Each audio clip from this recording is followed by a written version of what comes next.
నమస్తే అండి. ఎవడ్రా నువ్వు? నా పేరు అప్పలరాజు అండి.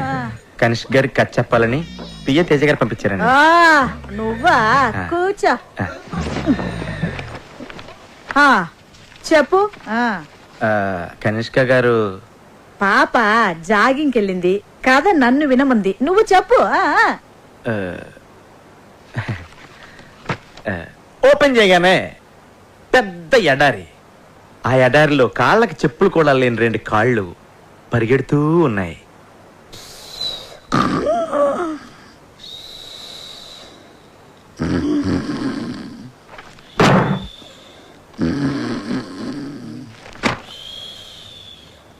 ఓపెన్ చేయగానే పెద్ద ఎడారి.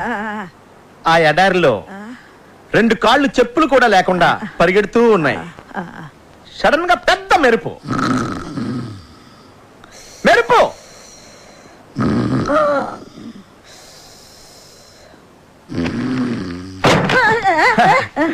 ఓపెన్ చేయగానే పెద్ద ఎడారి.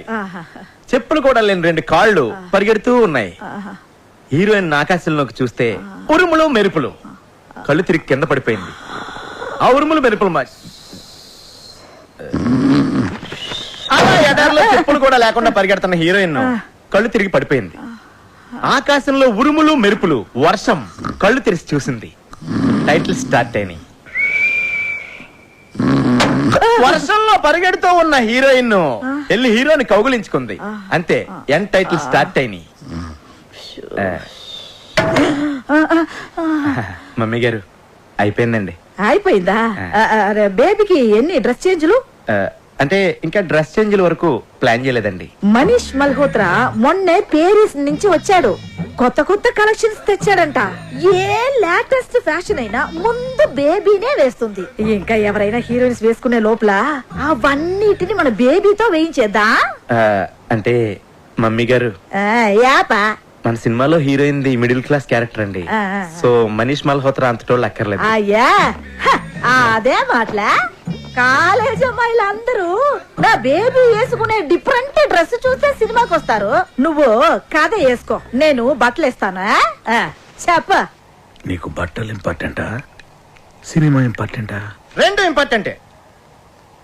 సినిమాలో హీరోయిన్ బట్టలు నేచురల్ గా రియలిస్టిక్ గా లేకపోతే జనం సినిమా చూడరు. పేదంటి లక్ష్మి సినిమా హీరోయిన్కి తినడానికి తిండి లేకపోయినా లక్షల చీరలు కట్టింది. 200 సెంటర్స్ లో 100 days ఆడింది. ఎవడని అడిగాడా? అమలాపురం రంభా థియేటర్ లో నేను సినిమా చూస్తున్నప్పుడు నా పక్కన కూర్చున్నోడు ఇదే పాయింట్ మీద డైరెక్టర్ ని బండ బూతులు తిట్టాడు తెలుసా? కాఫీ వద్దు. అప్పలరాజు, నీలాంటోడు అలాంటోడు కోటికి ఒకడు ఉంటాడయ్యా. ఒక్కడు చూడు. కనీష్గా బట్టలు వేసినా చూస్తారు, బట్టలు అయిపోయినా చూస్తారు జనం. నా నాయకిని అవమానించకండి. రాఖీ గారు కాఫీ. థ్యాంక్స్. ఓపెన్ చేద్దాం. సినిమా స్టార్ట్ అయ్యాక మనీష్ మల్హోత్రా గారిని సైడ్ చేసి నీ ఇష్టం వచ్చిన బట్టలు కుట్టించుకో. ఓపెన్ చేయగానే పెద్ద ఎడారి. ఎడారా? పిచ్చెక్కిందా? Will be too hot. ఏదైనా కూల్ ప్లేస్ సెలెక్ట్ చేసుకో. అంటే కథ ప్రకారం ఎడారి అయి ఉండాలండి. అయితే ఓపెన్ చేయి. మీ ప్రొడ్యూసర్ తో చెప్పి ఏసీ స్టూడియోలో సెట్ అయించు. సరే సార్. అదే ఎడారిలో చెప్పులు లేకుండా మీ పాదాలు పరిగెడతా ఉంటాయి. ఏయ్, గాలి తగిలినా కందిపోయేంత సెన్సిటివ్ నా కనిష్క పాదాలు. స్నానం చేస్తున్నప్పుడు కూడా షూ వేసుకోమంటాను. తేలుంటాయా ఎడారిలో? అవి కుడితే నువ్వు భరిస్తావా? బాబు, ఏదైనా ప్రాక్టికల్ ప్రాబ్లమ్స్ ఉంటే తర్వాత చూసుకోండి. ముందు అతని కథ చెప్పనివ్వు. Thank you madam. అలా పరిగెడుతున్న మీ కళ్ళలోకి సూర్యకిరణాలు వచ్చి స్ట్రైట్ గా తాకుతాయి. డార్లింగ్, ఈ షాట్ కి సింగపూర్ నుంచి తెచ్చిన లేటెస్ట్ రేబాన్ గ్లాసెస్ వేసుకో. You look really hot. అంటే ఈ సీన్ లో హీరోయిన్ కి సన్ గ్లాసెస్ ఉండకూడదండి. గ్రాఫిక్స్ లో డిలీట్ చేసుకో, అది కూడా చెప్పాలా? సరే సరే. అలా పరిగెడుతూ ఉన్న మీరు ఆ ఎండ తాకిడికి కళ్ళు తిరిగి కింద పడిపోతారు. ఏంటి? కాళ్ళు పెడితేనే కష్టం, అలాంటిది బాడీ మొత్తం పడాలంటే ఎలా? ఓపెన్ చేయి. పరుపు లేంచు లేదా దిండ్లే. Super sir, super. సడన్ గా పెద్ద వర్షం అండి. ఎడారిలో వర్షం? అది నా డైరెక్షన్ టచ్ అండి.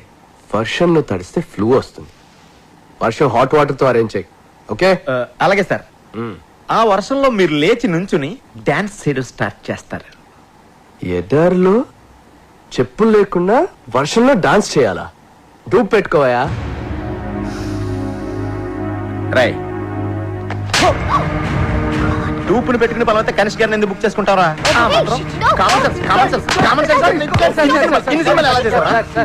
Security next. ఆ తర్వాత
కంగ్రాట్స్ అప్పలరాజు, కంగ్రాట్స్.